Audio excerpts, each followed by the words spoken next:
Use the right lanes to turn slightly right to stay on I-71 North. Signs for Columbus, US 50 East. The county line. Fuck.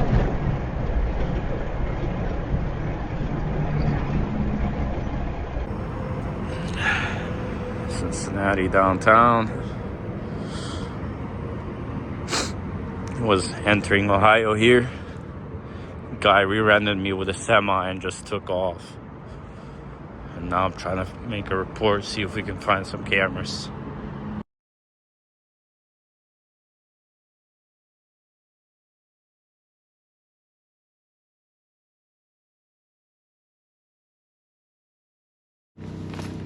What's going on, everybody? I guess while I prepare some food over here, figured I'd do a little bit of a story talk. So the video you saw at the beginning of the video from my dash cam, that's obviously me on the bridge just driving, man, and this guy just rear-ends the hell out of me. At first I was just confused what the hell just happened. I thought I had major tire blowouts or something. I thought somebody sideswiped. I wasn't sure. And then I saw the guy in my rear view slowing down, and so that's when I, you know, stopped on the road, turned on my flashers, and I get out, and I didn't even get out. I just went on the shoulder, so I'm not blocking the interstate. And I saw in the back, a couple trucks behind me, it was a black Freightliner Cascadia with a messed up light and whatnot, and I figured this guy hit me. He fell asleep or something. And so I'm like, you know, he's coming. It seemed like he was coming right after me. So I'm like, I'm gonna go ahead and just move on the shoulder. And as I go to move on the shoulder, he took off. So rookie mistake right there is believing that people would do better, I guess. And yeah, took off on the shoulder, called the police, filed a report. The cop was like not even wanting to do the report. He's like, that's insurance's job, blah blah blah. I'm like, dude, I want the report for my own sake. And so we file a report, tell him information, make, model, truck, black Freightliner Cascadia.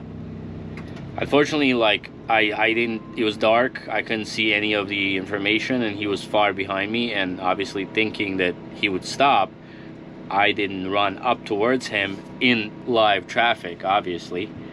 But now looking back at it, it's like, damn, I should have. Let's see about this food. Yeah, it's probably done. Looking at it back now, it's like, damn, I should have. I don't know if the guy fell asleep or what, but he hit and run. And long story short, there's cameras in the area, but none of the cameras record that section of the highway. And I found footage of the guy more down the interstate where he was driving. As you'll see, there he is. You can see his busted light and everything. He took off, man, but it's not clear enough to be able to zoom in or see anything. And I guarantee you this guy had a piece of paper taped on the side of his truck, probably was running 3 ELDs and no insurance, and who knows, maybe not even a license. So that's why he took off. But like, you know, I called the police in hopes that with the description of the vehicle, you know, cops would be able to track him down a little bit down the interstate. I mean, this guy's truck was busted. Like, the damage that he did to my trailer, it didn't look that bad until you get under the trailer. And once you open the door, so like I was under a load and my trailer was sealed, so I couldn't open the door. But like, you could tell under the trailer, it was really, really bad. It was all bent up. And then yesterday when I got to Walmart, I couldn't even open the door. I barely opened my doors. And once I finally did, like, I realized that it's bad. Like, because the DOT bar curled under, and it twisted my frame rails under, and then that bowed out the floor out as well with the deck plate. So like, the whole rear structure has to be replaced. Like, you cannot just bend that out. So it sucks. I gotta go through my insurance, and now I'm gonna have a claim on my insurance. Thank God I've never had claims before. I've been trucking for 7 years. I've actually had a claim for a deer once before, but that doesn't really even count. And even in this case, it's not my fault, but I still gotta shell out $1,000 for a deductible, and I gotta lose time off work because of this guy. So does this suck? Yes. I'm trying to be optimistic, man. You know, it could have been much worse. Could have been other people involved and hurt. God forbid. I could have had to have call towing. Thankfully, I'm able to just drive. I delivered yesterday in PA, and now I loaded today in PA, and I'm gonna go home and deliver Monday. Once I deliver, I'm gonna take the trailer for estimate and go with that. Have them order up the parts, and then, you know, once all that is ready, I'm gonna drop it off. But in the meantime, I'm gonna try to bend that bumper back so I can at least close the doors easier. This way I'm like hammering them on and whatnot. So yeah, it sucks. This battery on this thing might die, but I'm gonna go and try to show you what I'm talking about while this food hopefully cools off a little bit. Let me unplug this. It's on 9%, should be fine. And then yesterday I just washed my truck. Or like the day before. And like that night, I was trying so hard to pull over for the night. I stopped at like 4 different truck stops, and there was no parking. It just, what's meant to be is meant to be. So if you look from the side, the T-bumper is supposed to be parallel to this frame, which obviously it's not. And if you look from the back, it doesn't look that terrible until you get up close. Like you can see the frame here, how it's bent down, and you can see on the light how all this is twisted up. You can see right here. So you can see the floor gap. This is supposed to be under the seal, and as you can see towards the middle, it just gets bigger and bigger. Because this whole middle section, especially on the inside, the floor is all bowed. Obviously I can't open it because there's a seal and there's a load, but it is completely bowed out. And then if you look under here, you'll see what I'm talking about right there, and then the other side too. So like, I don't know what they're gonna do, but like there's a lot that needs to be replaced here. They might even have to remove this whole axle and take this off and re-weld it on, but I don't know. This might even be like a structural thing going on. Either way, it's not something I can fix myself. I thought worst case scenario, I could just bend it back and roll with it, but no, that's not happening. So it sucks, but it is what it is, you know. Let's turn off this generator.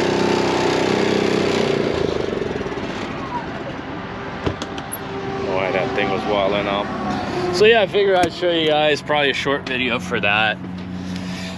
Yeah, if you or anybody you know is able to get some other footage from the area, that would be amazing. I'd be willing to pay for stuff like that as a reward to somebody, because I want to catch this guy.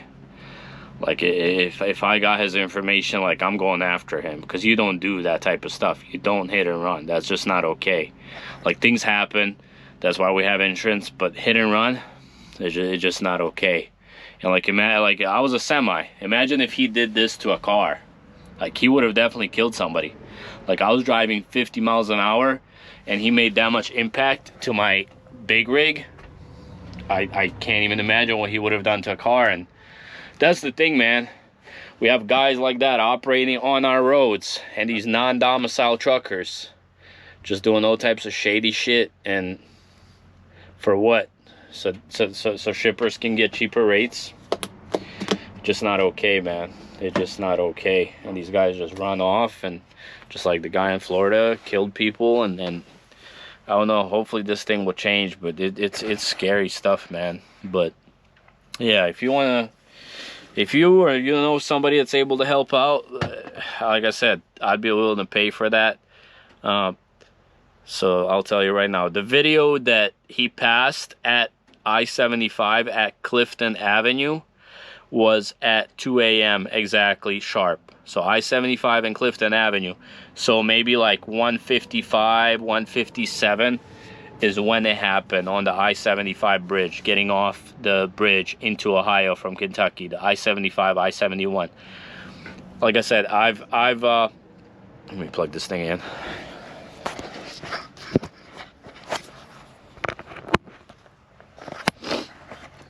Like I said, I've